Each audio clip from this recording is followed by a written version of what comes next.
Goedemorgen iedereen, bonjour à toutes et tous.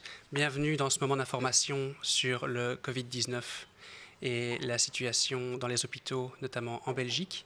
On va également aujourd'hui parler de vaccination, mais on va commencer par une vue sur l'évolution des chiffres. Et je vais passer la parole au docteur Yves Van Latem.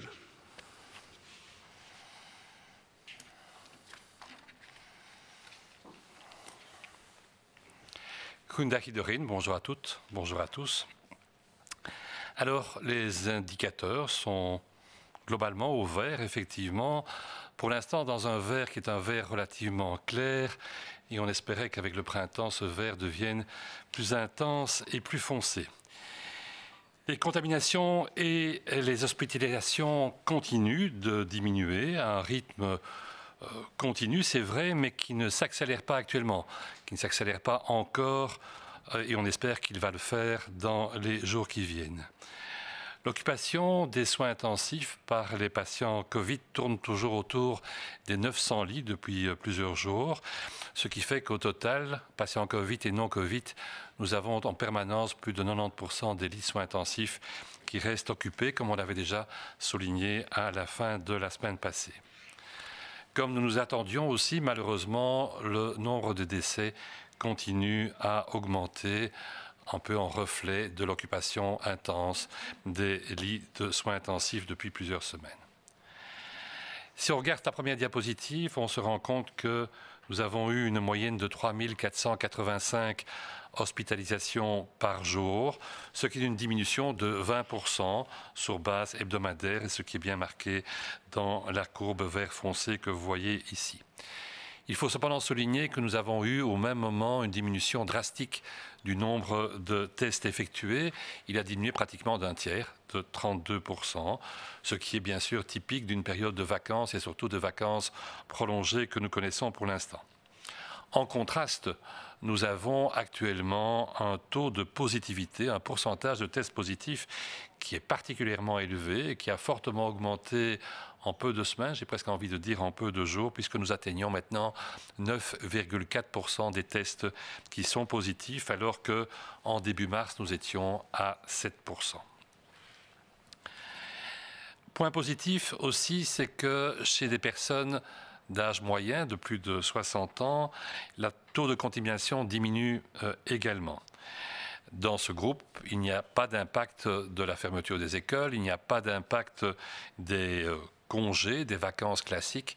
Et donc ceci est un point positif chez des personnes qui n'ont pas de raison de moduler, je dirais, leurs tests pour des raisons de travail. La baisse est la plus importante chez les enfants et chez les adolescents, avec 39 et 28% de diminution dans ces deux groupes. Par contre, on est frappé par l'importance encore du taux de contamination chez les personnes entre 20 et 30 ans. On a là 17% du total de toutes les nouvelles contaminations, et on est aussi là dans un groupe pour lequel la diminution est la moins prononcée, en l'occurrence de 10%. Si on s'intéresse géographiquement à ce qui se passe dans notre pays, vous voyez qu'effectivement la carte de la Belgique a viré au vert de manière uniforme. On a de manière égale une diminution globalement dans toutes les provinces. Elle varie simplement d'une province à l'autre, entre par exemple 22% pour la région wallonne et 18% pour la région bruxelloise et la Flandre, et pour les provinces de moins 29% pour le Namurois à moins 13% au niveau de la Flandre occidentale. L'incidence, et l'incidence, je vous répète, c'est le nombre de cas pour 100 000 habitants sur 2 semaines, est la plus élevée actuellement dans la province de Namur, suivie de la province du Luxembourg. Le nombre de nouveaux cas diminue de moitié actuellement tous les 22 jours, donc toutes les 3 grosses semaines. À ce rythme, si nous continuons sur ce rythme-là, nous pourrions atteindre un nombre de 2000 nouvelles contaminations par jour d'ici au 1er mai. Si on s'intéresse maintenant, et on le voit sur la diapositive, aux hospitalisations, on a une diminution modeste de 5% au niveau des hospitalisations. La semaine dernière, on comptait en moyenne ainsi 253 nouvelles hospitalisations par jour. L'occupation totale au niveau de l'hôpital continue malheureusement toujours à augmenter, même si nous espérons qu'au vu de cette diminution des nouvelles hospitalisations, ceci s'inverse aussi et qu'on parvienne à obtenir un plateau dans l'occupation globale des lits par les patients Covid et bien sûr par la suite à une diminution. Actuellement, nous avons dans notre pays 3214 patients Covid hospitalisés, ce qui est 5% de plus qu'il y a une semaine. Parmi tous ces patients, 919 sont aux soins intensifs, soit 6% de plus que la dernière semaine. Le pic actuel d'occupation aux soins intensifs, soit 925 patients, a été atteint le vendredi 9 avril. Entre le vendredi 9 et maintenant, les chiffres bégayent, si on peut dire, entre 900 et 915 patients à peu près. Et on n'a pas de baisse significative, mais on a une stabilisation au niveau en question. Si on s'intéresse aux décès que nous avons à déplorer, eh bien oui, on l'a dit déjà, on a là une augmentation. Il y a maintenant en moyenne 43 décès par jour. C'est 29%, donc presque un tiers de plus que ce qu'on avait la semaine passée. La plupart des décès se produisent chez des personnes entre 75 et 84 ans, soit en l'occurrence 39% des décès. 35% avaient moins de 75 ans et 26% plus de 84 ans. Seuls 5% des décès se produisent encore chez des personnes qui résident en maison de repos ou en maison de repos et de soins. Alors, le thème du jour va être celui de la mobilité. On le fait tous les quelques temps, comme vous le savez. On va vous donner un petit aperçu de notre mobilité durant les dernières semaines. La bonne nouvelle, c'est que globalement parlant, notre mobilité a légèrement diminué depuis le week-end de Pâques. Et on espère que ceci pourra être maintenu encore pendant les semaines qui viennent. Nous savons tous que la mobilité est reliée au taux d'infection, que plus nous nous déplaçons, plus inévitablement nous rencontrons des gens et donc plus le virus peut lui aussi rencontrer d'autres personnes et établir des chaînes de transmission. Alors si on regarde cette diapositive, on voit tout en haut une courbe verte qui indique le pourcentage de temps que nous restons plus que la normale à la maison. C'est quoi la normale? C'est l'ère pré-Covid. Tout simplement, ce sont des moyennes hebdomadaires et c'est la ligne rouge au niveau du 0 que vous voyez là. Vous constatez quoi? Eh bien, vous constatez qu'en automne et en hiver, nous sommes restés chez nous pratiquement toujours au même niveau, qui tourne autour des 12% de plus que la normale du pré-Covid, avec des pics où nous restions plus chez nous, de l'ordre de 18 et 19% que vous voyez au niveau des vacances de Pentecôte et au niveau des vacances de Noël. Juste avant les vacances de carnaval, le spring break que vous voyez là, il y a eu un petit revirement puisque nous avons là, à partir de là, constaté une légère diminution du temps passé à la maison avec des valeurs qui sont plutôt comprises entre 10 et 12%. Cette baisse est allée de pair avec la réouverture d'un certain nombre de structures, comme par exemple au niveau des coiffeurs. Elle a été aussi de pair avec un certain nombre de week-ends ensoleillés faisant suite à une période de froid prolongée. Si on s'intéresse à nos déplacements vers le lieu de travail, on a un schéma relativement similaire qui est représenté par la courbe bleue foncée que vous voyez en dessous de la ligne rouge qui marque le 0. Au cours de la période précédant les vacances de carnaval, 25% de personnes en moins se sont rendues, on voit le chiffre là, 25%, se sont rendues à leur travail. Pendant la période entre les vacances de carnaval et les vacances de Pâques, ce chiffre était de moins 20%, comme indiqué sur la ligne bleue foncée. Et donc il y a eu là une petite reprise des gens qui se déplaçaient pour aller au travail, chose, vous savez, qu'on ne souhaite pas trop pour la même raison que pour le fait de rester ou pas à domicile. Ce qui est frappant aussi, c'est la différence entre les périodes de vacances. Si pendant les vacances d'automne, et donc les vacances de Pentecôte et les vacances de Noël, notre mobilité a fortement diminué, ce fut moins le cas pour les vacances de carnaval et ce fut moins le cas pour le premier week-end des vacances de Pâques. heureusement, j'ai envie de dire, après le lundi de Pâques, la mobilité, là aussi, a commencé globalement à diminuer.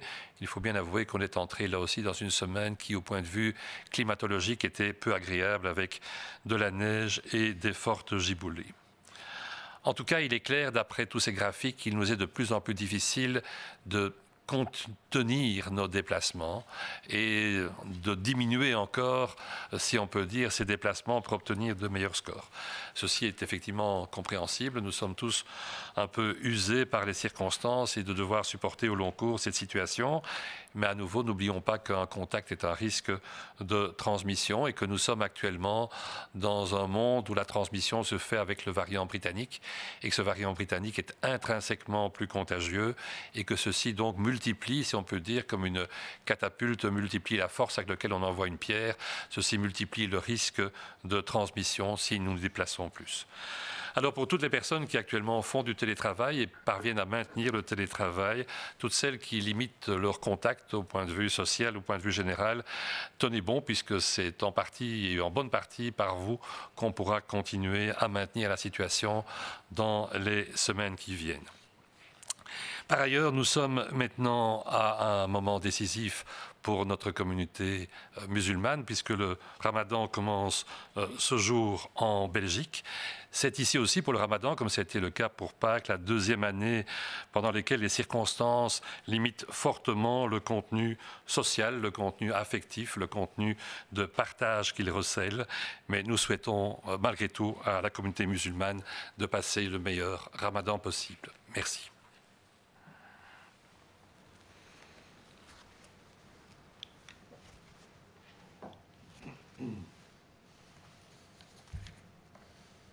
Goedemorgen iedereen, bonjour tout le monde. De cijfers kleuren groen, maar voorlopig gaat het nog om lichtgroen, terwijl we in deze prille, koude lente liever donkergroen zouden willen zien.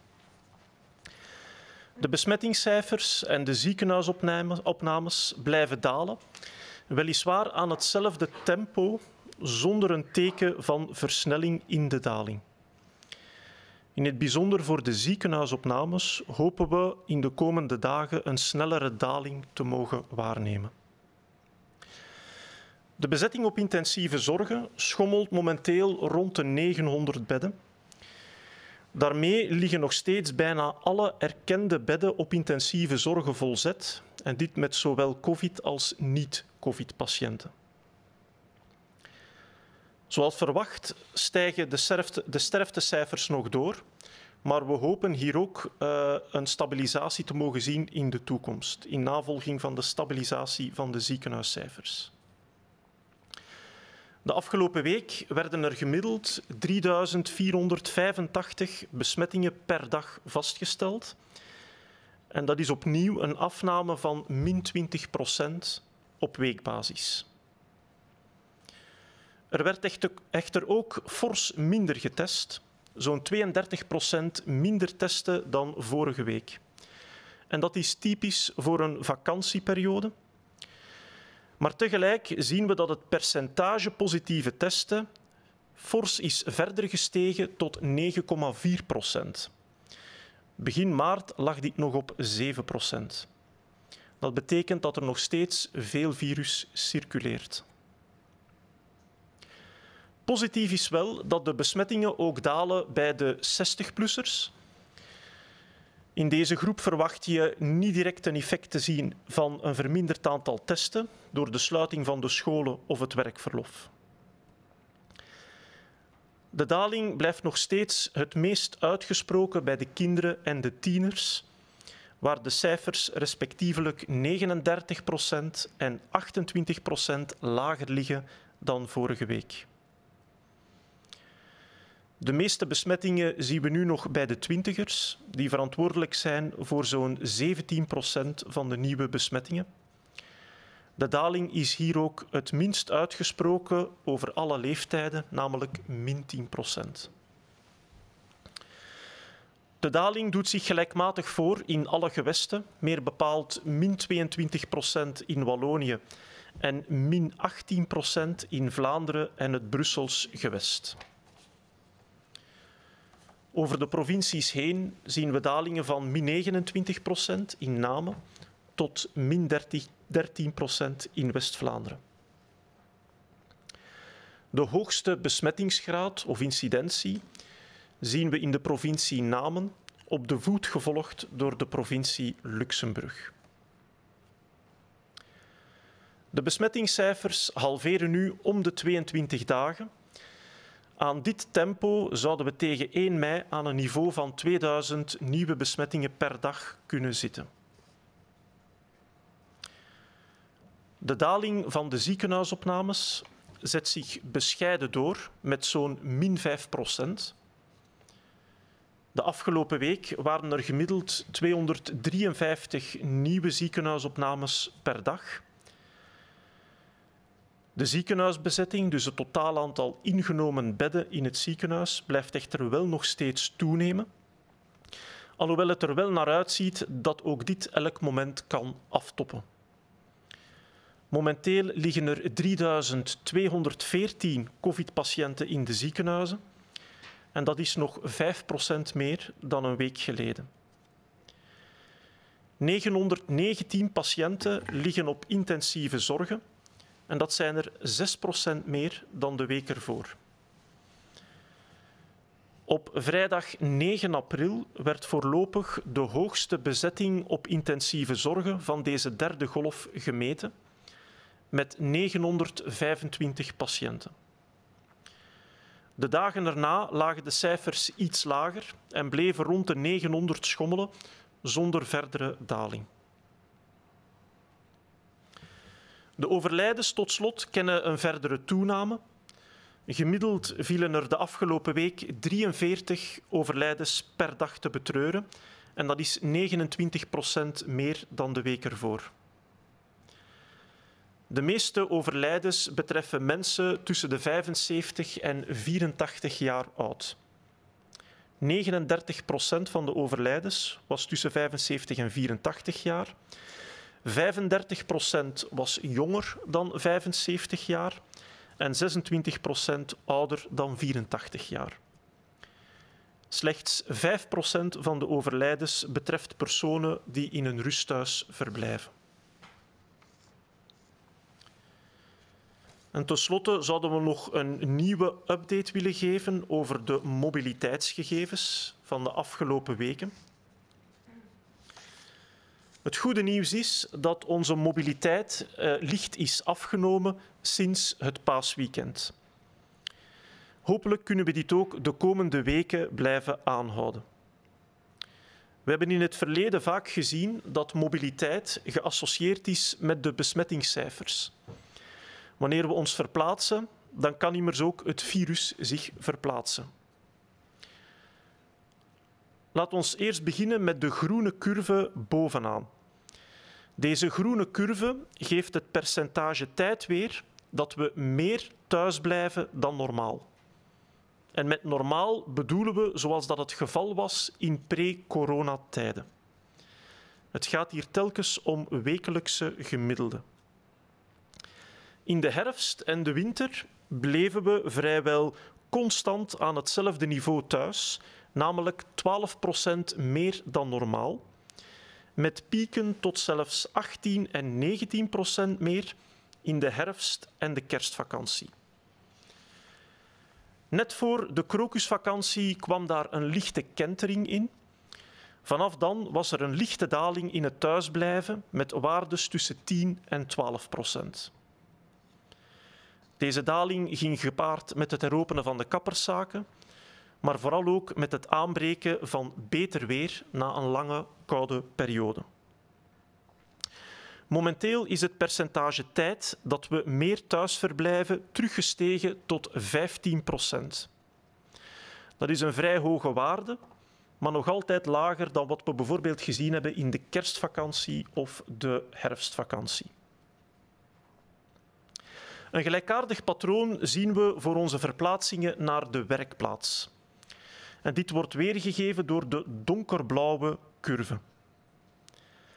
In de periode voor de krokusvakantie werd er 25% minder naar het werk gegaan. In de periode tussen de krokusvakantie en de paasvakantie was dit min 20%. Een stijging van de verplaatsing naar de werkplaats met 5% dus. Momenteel verplaatsen we ons 41% minder naar de werkplaats. Dat is ongetwijfeld een vakantie-effect, maar toch ook wel een stuk minder dan wat we bijvoorbeeld gezien hebben in de krokusvakantie, toen dat maar gezakt is tot min 33%. Wat verder eveneens opvalt, is het verschil in de vakantieperiodes. Terwijl in de herfst- en de kerstvakantie onze mobiliteit algemeen fel verminderde, was dit veel minder het geval voor de krokusvakantie, als ook tot voor het eerste paasweekend. Na paasmaandag is de mobiliteit algemeen sterk beginnen zakken, maar deze periode ging ook gepaard met sneeuw en stevige aprilse grillen. Het is in ieder geval duidelijk dat het steeds moeilijker wordt om onze mobiliteit te beperken. Dat is begrijpelijk, omdat we deze vervelende situatie reeds heel lang moeten volhouden. Maar denk eraan dat een klein beetje meer contacten, in combinatie met de meer besmettelijke Britse variant, voldoende is om de cijfers te doen stijgen. Dus hierbij nog een opsteker aan alle mensen die thuis werken en die hun dichte contacten beperken. Hou moed, want jullie maken wel degelijk het verschil voor de komende weken. Dank u voor uw aandacht.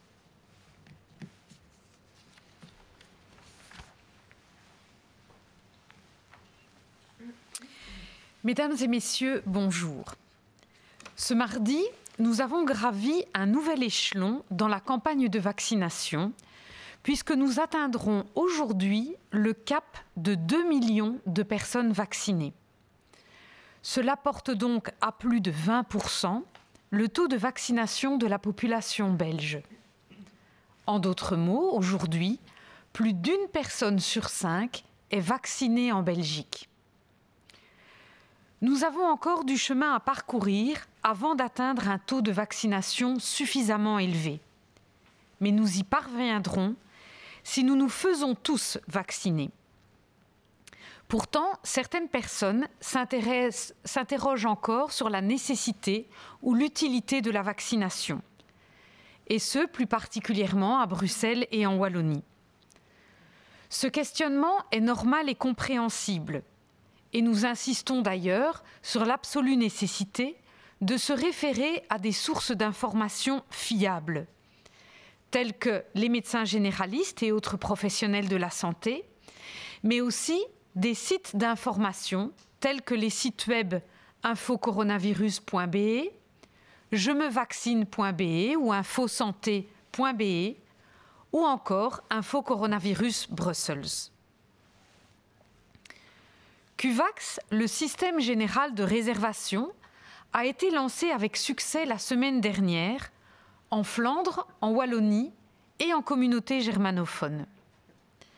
Entre-temps, un demi-million de personnes se sont inscrites et 8000 inscrits ont reçu de cette façon leur première injection. Ceci témoigne de la volonté d'un très grand nombre de citoyens de se faire vacciner rapidement. À Bruxelles, un système de réservation spécifique, Bruvax, sera également ouvert. D'abord aux médecins généralistes pour y inscrire leurs patients à risque et dès le lundi 19 avril, aux citoyens désireux de s'inscrire sur une liste de réserve. Ce succès illustre avant tout combien nous sommes nombreux à vouloir en finir avec les restrictions actuelles qui pèsent sur notre quotidien et sur notre morale. Nous sommes tout aussi nombreux à vouloir retrouver une vie normale dans laquelle notamment la manière de se saluer et de se rencontrer ne constitue plus un risque sanitaire. Les livraisons de vaccins vont s'accélérer fortement au cours des prochaines semaines. Par ailleurs, le nouveau vaccin Johnson & Johnson arrive cette semaine dans les centres de vaccination. Ce sont autant d'éléments qui doivent permettre à tous ceux qui le souhaitent d'apporter leur contribution au combat dans lequel nous sommes aujourd'hui engagés.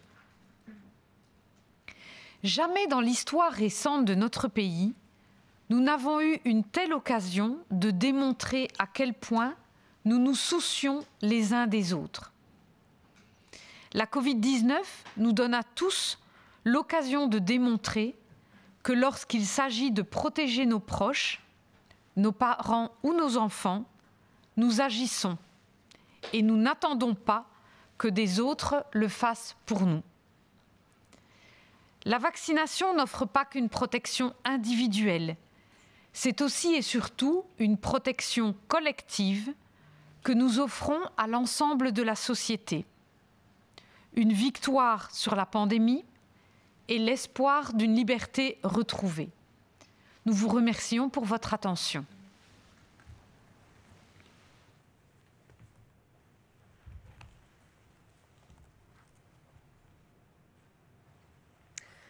Goedemorgen iedereen. Vandaag bereiken we weer een nieuwe mijlpaal in de vaccinatiecampagne.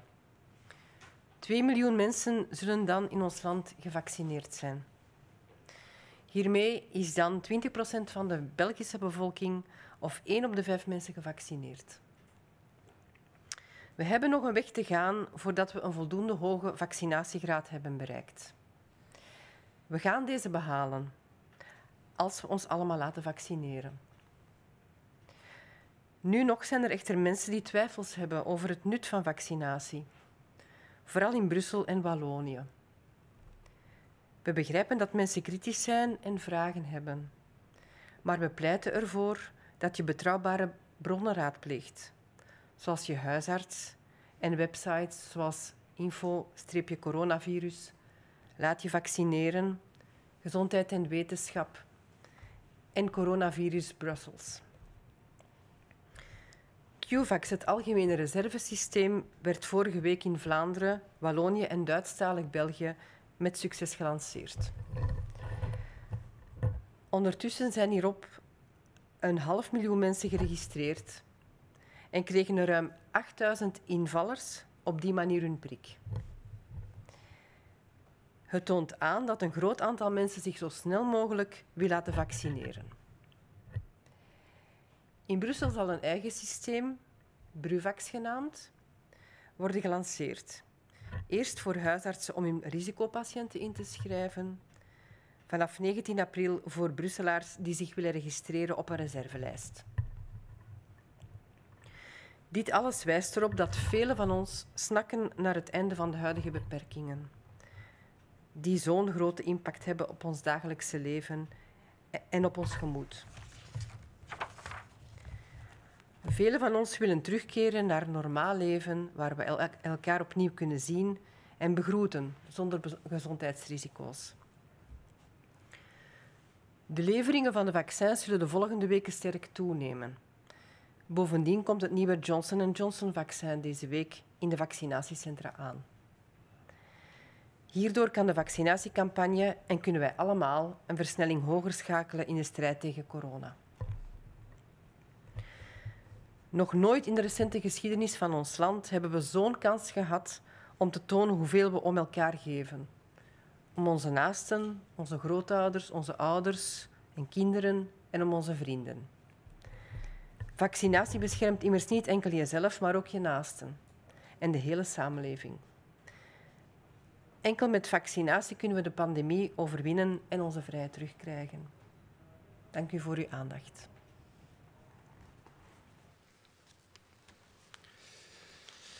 Bedankt. Derde deel van ons informatiemoment, de persvragen. Vandaag hebben we 2 vragen gekregen. Wat is epidemiologisch gezien de ideale tijd tussen 2 heropeningen van bepaalde sectoren om het effect ervan te kunnen meten? Wel, Je kan de minimale tijd definiëren om een eerste effect te zien van een heropening of van een maatregel ten vroegste 2 weken, maar eerder 3 weken na het in voege treden van die versoepeling. Je moet ermee rekening houden als je iets heropent, dat je dat effect niet onmiddellijk van dag 0 kan meten. Niet alle besmettingen vinden onmiddellijk plaats. Dat is iets dat zich geleidelijk aan gaat opbouwen. Dat vraagt toch enkele dagen vooraleer je daar een effect kan van opmeten. Laten we zeggen de eerste week. Dan komt nog een periode waarin de mensen in de incubatieperiode zitten. Die is gemiddeld een 5-tal dagen. En wanneer mensen de eerste symptomen krijgen, dan weet je dat ze zich ook niet onmiddellijk laten testen. We zien dat uit de statistieken, dat mensen vaak pas vanaf de 2e dag naar de dokter gaan om zich te laten testen of naar het testcentrum. Dus er zit toch al gauw een 2-tal weken tussen het heropenen en een eerste effect op de besmettingscijfers. Voor de ziekenhuiscijfers moet je dan nog een week langer wachten, een 3-tal weken na de heropening, vooraleer je een eerste effect kan waarnemen.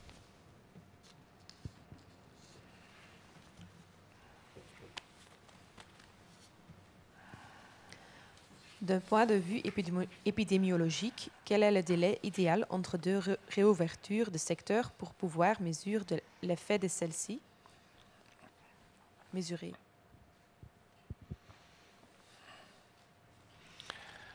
Alors le temps minimum pour avoir un premier effet est de l'ordre de 2 semaines, mais idéalement je pense qu'il faut parler plutôt de 2 à 3 semaines.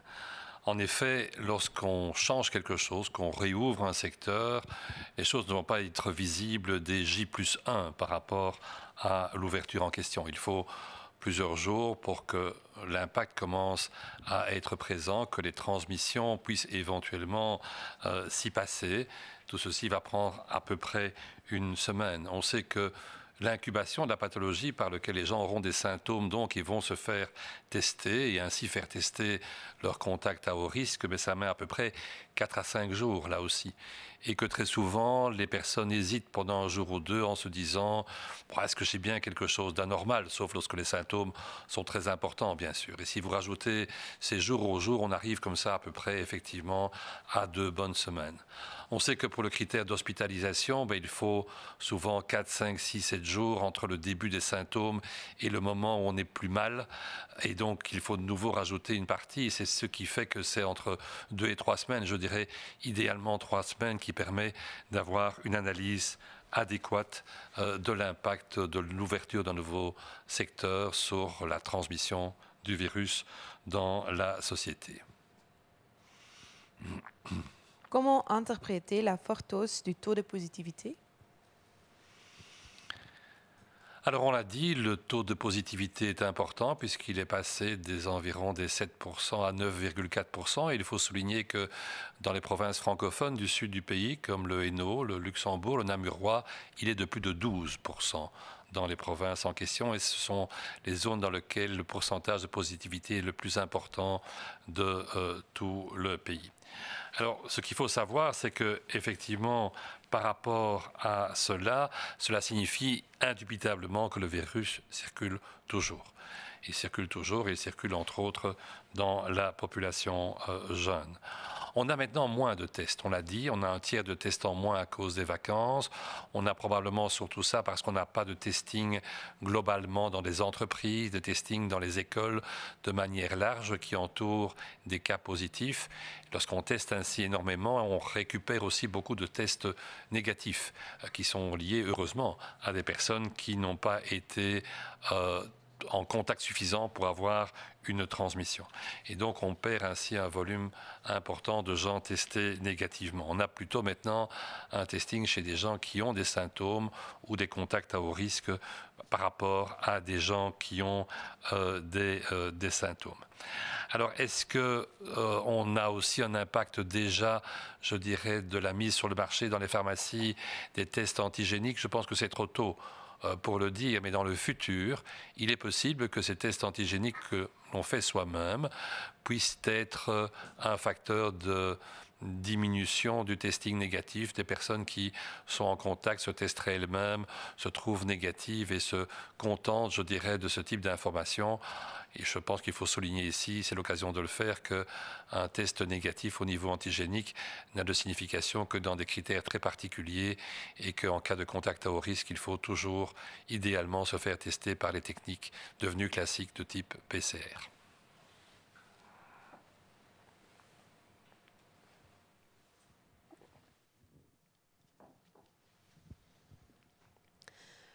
Hoe moeten we de toch wel forse stijging van de positiviteitsratio interpreteren?